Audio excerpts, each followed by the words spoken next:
Masasabi ko po, ang pagbabago ng ating Kapitolyo sa ngayon ay malaki po.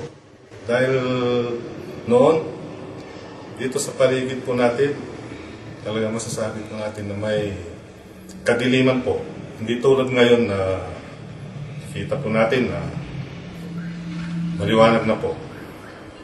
Dahil sa tulong ni ating gobernador na si Governor Amado T. Espino Jr. po. Yung past administration, sir, every 2 days lang sila nandito, sir. Pumapasok sila dito, repeat sa ka-Friday na po, sir. Ngayon po, sir, araw-araw po si Governor Espino nandito po, sir.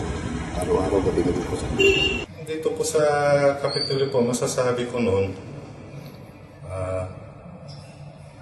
gaya nung ano pa po, nung tulad ng office hours po, karamihan po sa mga empleyado po, minsan alas 3, umuwi na po sila. Hindi tulad po ngayon na talagang papasok sila sa tamang oras, saka uwian sila sa tamang oras. Dito rin natutulog si Governor Amado Espino. Araw-araw nandito siya sa gabi, dito na natutulog, dito na kumakain. Araw-araw dito siya.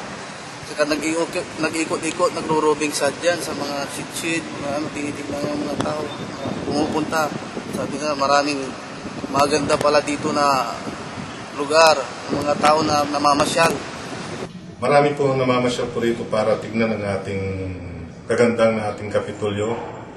Lalong-lalo na doon sa may rooftop po para makita nila yung liwanag ng ating kapaligiran dito sa Capitol Compound po. Yan po, marami po nilang tinitignan dito ng kagandahan natin ng pagbabago ng ating Kapitolyo po. Hindi po sinasara itong Kapitolyo kahit na gabi po. Nakabukas po ito, saka bukas na po ng gustong mamasyal po dito sa Kapitolyo po. Nung umupo si Governor Amado Espino, 3 years siya nananungkulan. Maraming nagawa. Itong shit noon, dati-dati nung maraming naririt dito, maraming magnanakaw dahil madilim. Pero ngayon, maraming nabago. Itong shit, itong ilaw, may ilaw na, hindi natatakot yung mga tao dahil maliwanag na.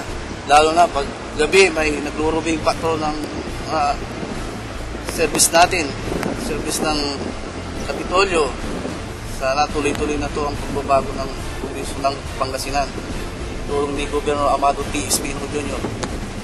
Governor Amado T. Espino Jr. Tunay na nagmamahal, tunay na action man.